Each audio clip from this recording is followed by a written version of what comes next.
नमस्कार दोस्तों, मैं हूं गोपाल राजपूत। मेरी दिल्ली मेरी संग की खास मुलाकात में मैं आज आपकी मुलाकात कराने जा रहा हूं भारतीय स्वदेशी कांग्रेस पार्टी की अध्यक्षा पूनम गुप्ता जी से, जो कि एक जाना माना चेहरा है और समाज सेविका भी है। एक लंबे समय से समाज में ये संघर्ष कर रही हैं। तो आपका बहुत बहुत स्वागत है मैम आपका मेरी दिल्ली मेरी संग की खास मुलाकात में। जैसा कि मैं जानता हूँ या समझ पाया हूँ, हिंदुस्तान की जानी मानी अभिनेत्री हेमा मालिनी जी को भी आपने एक बार ऐसा सामने अपने आपको चेहरा प्रमोट किया। वो भी लोग मथुरा में कुछ लोग बीजेपी सोचने को मजबूर हो गई कि क्या करें। वो पुरानी बात रही है, लेकिन अभी हम बात करना चाह रहे हैं कि सबसे पहले मैं जानना चाहूँगा कि मेरे जो दर्शक हैं ये समझना चाहेंगे कि आप यहाँ तक कैसे पहुँचे, आपका प्रारंभिक जीवन कैसा रहा। तो मैम आपका जन्म कहाँ था? मेरी जो जन्म हुआ वो बुंदेलखंड में राठ तहसील में हुआ। तो मेरी जो पृष्ठभूमि है, मैं एक मध्यम परिवार से रही हूँ और सरकारी स्कूलों में मेरी शिक्षा हुई है। तो जब मैं बचपन से ही सरकारी स्कूल में पढ़ी तो वहाँ के मैंने जो शिक्षा व्यवस्था देखी तो उससे मैं काफ़ी परेशान थी।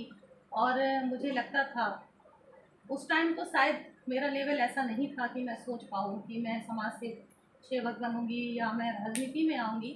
और मेरा परिवार में भी कोई ऐसा राजनीतिक पृष्ठभूमि नहीं था। उसके बाद मेरी शादी भी हमीरपुर हुई और पारिवारिक रूप से मैं जुड़ी रही। लखनऊ आई तो लखनऊ में मेरे पति पॉलिटिक्स में थे, जो यूनिवर्सिटी जैसे आपने कहा कि आपका जो प्रारंभिक जीवन ऐसा रहा, तो जब बच्चे स्कूल जाती हैं तो मतलब कितनी दूरी पे स्कूल था आपका? 1 किलोमीटर दूरी अच्छा, रही होगी वहाँ से। तो वो तो समय ऐसा था कि सब पैदल ही जाते थे। पुरानी बात रही जी, तो वो हम लोग ने बारिश में भीगना और भीगते हुए बैग लेके घर आना, वो वो छोटी सी सारी बच्ची चीज़। 1 किलोमीटर उस जमाने में पैदल जाके अपनी शिक्षा जी दी जी थी। बिल्कुल। बारिश हो रही है या धूप भी है या जैसा भी वहाँ माहौल जो गांव का था। और उसमें गांव गांव का माहौल जो एक रहता था, एक बहुत ही कठिन दौर होता था जो बच्चियों के लिए है। शायद अभी भी होगा। मैंने वो महसूस किया कि हमारा आना जाना वहाँ पे, लोग जो है वहाँ बहुत सारे ऐसे लोग भी होते हैं जो आपको बीच में रोकेंगे भी, छीटाकशी भी करेंगे। एक समय बहुत ही खराब समय होता था वो। और राठ जो काफ़ी गुंडों की नगरी मानी जाती है, तो वहाँ तो 7 बजे के बाद बिल्कुल बंद हो जाता था, कोई घर से नहीं निकलता था। हर 10-15 दिन में ऐसी चीज़ें आती थी कि नाखून निकाल दिए गए उनको और खेतों में पड़े हैं। जहाँ भी जरा भी रंजिश होगी तो वो माहौल बहुत ही खराब था, जो मैंने उधर देखा और खुद महसूस किया उसको। फिर आगे की शिक्षा आपकी? आगे की शिक्षा मैंने बीएससी वहीं से राठ से ही किया है। वहाँ बहुत अच्छा कॉलेज, वहाँ पे पहली साल ही खुला था होम साइंस का। फिर परिवार में कौन कौन था शादी से? हमारा परिवार बहुत बड़ा परिवार रहा है। तो हम 8 भाई बहन हैं, 4 बहन और 4 भाई। और मेरे जो पिताजी थे वो भाड़ी से बिलोंग करते थे, लेकिन मेरा जन्म राठ से ही हुआ है। तो राठ में ही दाल मिल्स वगैरह थी हमारे पिताजी। यानी कि आपने वो दौर देखा जब संयुक्त परिवार हुआ करते थे, जी बहन भाई हुआ करते थे, तो एक अलग माहौल होता था। बिल्कुल। और अभी भी वो परिवेश हमारे घर में है। हमारे बड़े बुजुर्ग जैसे एक रस्म में हम लोगों को एकजुट होकर रखना सिखाया है, तो वैसे भी बहुत अच्छी बात है कि आज के समय में भी हम सब बहुत एक दूसरे से प्यार और स्नेह से जुड़े हुए हैं। तो उसके बाद आपको शादी हुई कहाँ, आपका कैसा परिवार था? शादी होके मैं आई तो उसमें भी बड़ा परिवार था हमारा। और इधर भी 8 भाई बहन थे, हैं अभी। तो 6 बहनें, हमारी ननद जो 6 सिस्टर हैं और 2 भाई लोग थे। तो यहाँ भी बड़े परिवार से आई, तो मुझे एक अच्छा सा फील होता है कि मुझे कभी कमी महसूस नहीं हुई इस बात की। तो जब आप शादी के आए तो आपके पतिदेव क्या करते थे, क्या परिस्थिति थी? अच्छा था, लखनऊ में रहते थे। सब सुख सुविधा थी, ऐसा नहीं था किस कि किसी मतलब भी किस तरह का प्रोफेशन में थी? प्रोफेशन। वैसे तो वो यूनिवर्सिटी पॉलिटिक्स से जुड़े थे, उसके बाद बीजेपी में रहे और बीजेपी से ही जुड़े रहे। 20 साल उन्होंने बीजेपी की पॉलिटिक्स की। मैं बिल्कुल परे थी राजनीति से। हाँ, वो और एक सामान्य गृहिणी थी जो कि उनके पति जो थे ये मतलब वो राजनीति करते थे, अपना परिवार संभालते जी जी। एक्चुअल में मेरे मन में जो एक राजनीति के प्रति बहुत ही गलत एक विचार धारणा थी। था, बिल्कुल, कि महिलाओं को राजनीति में नहीं आना चाहिए, क्योंकि महिलाएं जो राजनीति में आती हैं तो उनका शोषण किया जाता है। तो जो विचार थी, तो उस विचार के तहत मैंने कभी कोशिश नहीं की। जब हम इधर आए दिल्ली और दिल्ली रहने लगे तो हमारे पारिवारिक थी विजय रहित थी, जो अध्यक्ष थी बीजेपी की, तो वो हमेशा कहती थी पूनम आओ, और अब बच्चे बड़े हो रहे हैं, तुम्हें भी कुछ करना चाहिए। और मैं सामाजिक कार्य करने लगी थी, सामाजिक कार्य करती थी, तो कोशिश आपको में रहती सामाजिक थी। कार्य करती कोई संस्था थी आपकी? जी, सार्थक सेवा संस्थान का हमने स्थापना की थी, और उसमें मैंने कार्य करना शुरू किया था लखनऊ से। और उसके तहत कार्य करने के तहत मुझे ये महसूस हुआ कि बहुत सारी अड़चनें आती हैं। अगर आपको व्यवस्था में बैठना बहुत आवश्यक है, देश की व्यवस्था में बैठना, अगर आप देश की व्यवस्था में नहीं बैठेंगे ये तो उस जो एक सामान्य महिला थी, जी। उसने एक एहसास किया कि हम जब समाज सेवा करते हैं तो शायद इतना अच्छा कार्य नहीं कर सकते जी। जो हम व्यवस्था में रह के कर सकते हैं। व्यवस्था में वो तो कहीं ना उस कहीं टाइम आपको एहसास हुआ। जी, मेरे दिल में एक बीज उपजा, और उस बीज को लेके मैं आगे बढ़ी। और मैंने सोचा कि नहीं, मुझे पॉलिटिक्स में आना चाहिए, तो अन्य पार्टियों में जाके पॉलिटिक्स ना करके एक खुद की विचारधारा की पॉलिटिक्स की जाए। तो इसलिए भारतीय स्वदेशी कांग्रेस पार्टी की आपने हमने मैडम एक स्थापना नाम बताया, भारतीय स्वदेशी, उसमें जो स्वदेशी है, की। हमारे देश को जो स्वदेशी जो जनमानस समझता है, खादी, हमारे यहाँ की नदियाँ बहुत अच्छी थी, हमारे यहाँ पे जंगल थे जो कि हमारे यहाँ का इंसान बड़ा मजबूत होता था क्योंकि हमारे यहाँ साफ वातावरण होता था, पूरा ग्रामीण परिवेश था।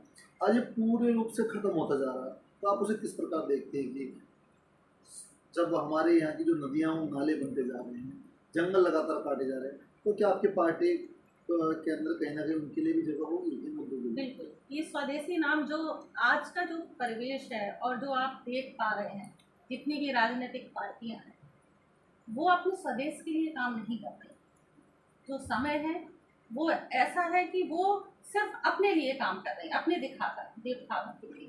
मतलब आदरणीय प्रधानमंत्री जी को भी मैं देखती हूँ, वो जहाँ भी जाते हैं तो सिर्फ अपने में फोकस करते हैं, डिजिटली अपनी मार्केटिंग कराते हैं। जो बाहर तो जा रहे हैं, सब देशों से कनेक्ट करवा रहे हैं, लेकिन मुझे नहीं लगता कि वो बेनिफिशियल है अपने देश के लिए। वो अपने स्वदेश के लिए काम नहीं कर रहे, वो सिर्फ उस पद में, जिस पद में वो बैठे हैं, उस पद के तहत वो सिर्फ अपना लाभ देख रहे हैं। वो जा रहे हैं, देशों में भ्रमण कर रहे हैं और अपना मार्केटिंग कर रहे हैं, सिर्फ इतना है। अगर वो अपने स्वदेश के लिए काम करते तो उनको चाहिए था कि अपने देश में के जो बच्चे हैं, जो इतने इंटेलिजेंट बच्चे जो निकल रहे हैं, उनको उनके लिए अपने देश में ही व्यवस्था करनी चाहिए। जो सैलरी की व्यवस्था, वो क्यों जाते हैं वहाँ? सिर्फ इसलिए जाते हैं क्योंकि वो इतना पढ़ते हैं, उन्हें लगता है कि हमारे लायक इधर जो हमें मिलना चाहिए, जो अमाउंट मिलना चाहिए सैलरी का, या जो फैसिलिटीज़ उनको मिलनी चाहिए, वो नहीं मिल रही हैं।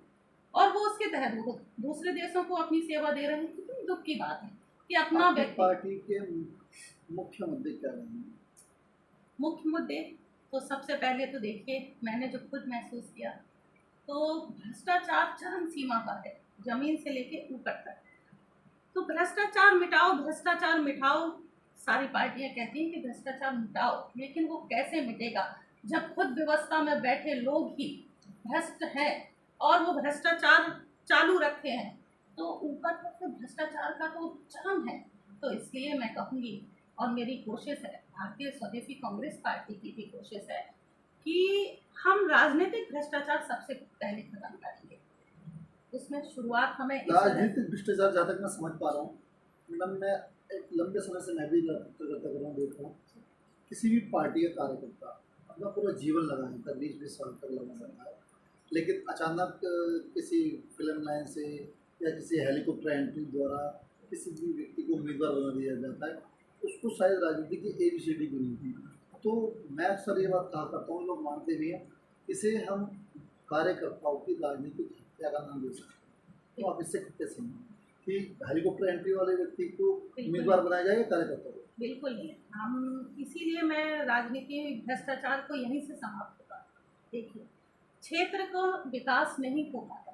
हमारा भारत देश कितना अभी भी संघर्ष में है, वो क्यों है? वो इसलिए है क्योंकि क्षेत्र में सच में जो जुनूनी कार्य करना चाहते हैं और जो क्षेत्र के बारे में जानते हैं और उसमें काम कर रहे हैं, उधर ही रहते हैं, उनको वो टिकट ना देकर पार्टियां ऊपर से जो हेलीकॉप्टर से आए और उनने वहाँ पे आके पैसा का दिखावा किया। और मैं अपने देश की जनता से भी ये कहती हूँ कि देखिए, एक दिन जो लोग शराब दे जाते हैं, आपको खाने पीने को दे जाते हैं, उनको वोट करें। जो आपके क्षेत्र के लोग हैं उनको जिताएं, उनको वोट दें, जो सच में आपके समस्या तो यही है ना कि क्षेत्र के कार्यकर्ताओं को टिकट ही नहीं दिया जाता। अब टिकट देता भी है ना, तो दुखद ये भी है कि हमारे देश की जो जनता है वोट नहीं देती। एक्चुअल में देखिए आर्थिक रूप से कमज़ोर है।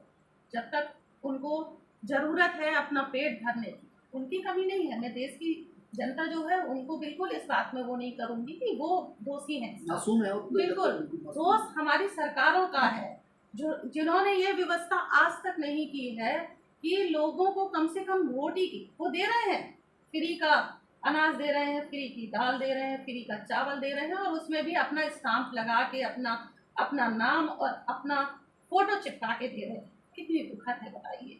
मतलब आप लोगों को भिखारी, मैं तो कभी निकलती हूँ, अगर कोई भी जो बिल्कुल हट्टा कट्टा है या छोटा बच्चा भी होता है, वो मेरे पास आता है और कहता है कि भीख दे दो, मैं बिल्कुल उसको नहीं देती हूँ। मैं उससे कहती हूँ, बेटा आज अगर आपको कोई भीख दे देगा तो आप उस भीख के आपको आदत हो जाएगी। तो वही हमारी सरकारें ये काम कर रही हैं कि लोगों को नपुंसक बना रही हैं एक तरह से, जो नहीं करना चाहिए उनको।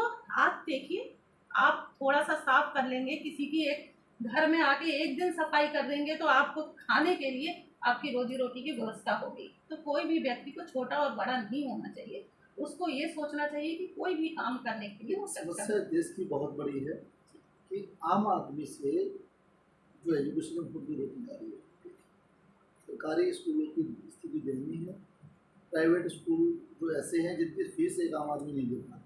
तो क्या आपकी पार्टी के अंदर ये मुद्दा होगा कि आम आदमी को सरकारी स्कूल में ऐसी शिक्षा मिल सके जिससे कि उनका भी जीवन अच्छा हो सके? या दूसरी बात, कुछ लोगों का मानना है कि वन विंडो वन एजुकेशन, सरकारी स्कूल होने चाहिए, प्राइवेट स्कूल होने ही नहीं चाहिए, ऐसा मानना। आपका समर्थन किस तरह? बिल्कुल, देखिए हमारी पार्टी का मेन मुद्दा पहले भ्रष्टाचार हटाओ, क्योंकि वो भ्रष्टाचार वैसे नहीं, राजनीतिक भ्रष्टाचार हटाना है हमें, और भ्रष्टाचार को बाद में हटाना जब हम व्यवस्था में बैठेंगे। दूसरा, हमें सरकारी व्यवस्था बिल्कुल दुरुस्त करनी है। सरकारी स्कूल जितने भी हैं सब अच्छे हैं। देखिए, मैं भी चाहती हूँ कि मेरा बच्चा सरकारी स्कूल में पढ़े, लेकिन इतनी खराब व्यवस्था है उसमें। और ऐसा नहीं है कि सरकार, मैं देखती हूँ गाँवों में जब जाती हूँ तो वहाँ पे सरकार पैसा दे रही है टीचरों को, 1.5 लाख रुपया दे रही है, लेकिन टीचर जा नहीं रही है। 2-2, 3-3 टीचर हैं, क्योंकि वहाँ बच्चे ही नहीं आ रहे। वहाँ भवन जो है, सरकारी भवन है, वो बहुत ही खराब है, कोई बढ़ाना ही नहीं चाहता। तो सबसे पहले भारतीय स्वदेशी कांग्रेस पार्टी शिक्षा पर प्राथमिकता है कि सरकारी शिक्षा होना चाहिए। मेरे हिसाब से तो निजीकरण होना ही नहीं चाहिए किसी भी चीज़ का। शिक्षा, स्वास्थ्य और जो सड़कें हैं और जो व्यवस्थाएं हैं, एक ये भी देखिए, आप देखिए हमारे देश की शिक्षा जो सरकारी, मुफ्त नहीं देना चाहिए। मुफ्त क्यों देना है हमें? मुफ्त नहीं देना है हमें सरकारी व्यवस्था सही करनी है शिक्षा की। और हमें स्वास्थ्य सेवा जितने भी सरकारी केंद्र हैं सबको दुरुस्त करने हैं। मैं देखती हूँ कि एक जिला में छोड़ दीजिए, एक लोकसभा क्षेत्र में भी एक ऐसा स्वास्थ्य केंद्र नहीं है जिसमें आके वहाँ के लोग, क्षेत्र के लोग आके वहाँ पे दिखा पाए। तो कितनी दुखद है अभी व्यवस्था। मैं एम्स जाती हूँ, मतलब मुझे सच में, मैं जाती हूँ वीआईपी व्यवस्था से, लेकिन मुझे दुख होता है इस बात को। मैं इस बात को कहीं भी मुझे कष्ट नहीं है ये कहने में कि एम्स जाके जब मैं वीआईपी व्यवस्था से जाती हूँ और मुझे अंदर से निकाल जाके और 10 मिनट में देख लिया जाता है, और वहाँ से मैं वापस आ जाती हूँ। और मैं वहीं देखती हूँ कि लोग जो उनको 2-2, 3-3 दिन बाहर से आए हैं, वो सड़कों पे पड़े हैं, वहाँ पे रोड पे पड़े हुए हैं, और उनको वो 15-15 दिन पड़े हैं, इतने कष्ट में है, और उनको कोई दिखा नहीं रहा। इतनी खराब व्यवस्था है, बताइए। एक स्वास्थ्य जी हमारे देश का बिगड़ा हुआ है सीधे शब्दों में। जी बिल्कुल, शिक्षा बिगड़ी हुई है, स्वास्थ्य बिगड़ी हुई है, और हमारी जो सुरक्षा है वो भी बिगड़ी हुई है, जो इसके पीछे सरकार को लालच देनी मानते चाहिए। हैं और भ्रष्टाचार मानते हैं। निजीकरण, देखिए जो हमारे देश की व्यवस्था में बैठे लोग हैं वो पैसे मैडम आजकल तो हर क्षेत्र में निजीकरण बढ़ता जा रहा है, सरकार को नहीं होना चाहिए, इसीलिए स्वदेशी पार्टी हमने वो किया है कि हम निजीकरण को बिल्कुल मोल नहीं देंगे, जहाँ जरूरत है वहीं पे निजीकरण एक चीज जानना करेंगे। चाहूंगा आपसे मैडम, आज से 10 साल पहले आप खूब सुनते होंगे, इतने सारे नेता थे देश में कहते हैं जल जंगल जमीन की रक्षा करेंगे, जंगल लगातार काटे जा रहे हैं। एशिया का सबसे बड़ा देश बन चुका हमारा, मैं मानता हूँ कुछ हद तक तो नाम तो उनमें आ ही चुका है, क्योंकि जंगल काटे जाते हैं उसमें हमारे देश में बहुत बड़ा हिस्सा है, जबकि नहीं काटनी चाहिए। दूसरी तरफ हमारे यहाँ की जो नदियाँ हैं, सीधा जागता उदाहरण है आपको यमुना का, जो दिल्ली से आती है, क्योंकि मथुरा आपको जानते क्या क्या स्थिति होती है, नदियों की स्थिति बहुत खराब है और ज़मीन का अधिग्रहण लगातार सजा कर दिया है, किसान चाहकर भी अपनी ज़मीन नहीं बचा सकता। इस पर आपका क्या कहना है? देखिए अतिक्रमण का तो आपने अभी देखा ही है, जो बाढ़ आई है चाहे यमुना जी में हो, जहाँ भी बाढ़ें आ रही हैं तो ये अतिक्रमण बढ़ा हुआ है। सरकारों ने अपनी लालच के लिए वहाँ पे घर बनवा दिए हैं, उन्हीं का लालच है ये, घर बनवा दिए जिससे वो सिकुड़ गई है। देखिए किसी भी यमुना जी को आप किसी जब एक दायरे से वो अपने खुल के तो आएंगी, कभी ना कभी साल में 1-2 बार तो उनको चाहिए कि वो खुल के आए, तो आप उसमें अतिक्रमण कर देंगे और आप कहते हैं यमुना जी में बाढ़ आ गई। यमुना जी में बाढ़ नहीं आई, आपने अतिक्रमण कर दिया तो यमुना जी अपना विस्तार नहीं कर पाई। वो तो उनका यमुना जी का घर था जिसमें आपने लोगों के घर बना दिए, वो यमुना जी के घर थे। अच्छा, एक ये थी हमारे साथ बुंदेली माटी से आने वाली गाजियाबाद की वीरांगना और गाजियाबाद की आवाज़ पूनम गुप्ता जी, जो कि अपनी की राजनीतिक और सामाजिक समझ रखती हैं। मेरी दिल्ली में इंसान की खास मुलाकात के लिए मैं गोपाल राजपूत आज आपसे यहीं विदा लेता हूँ। मैं एक बार फिर आपसे मिलूँगा नई शख्सियत के साथ। नमस्कार।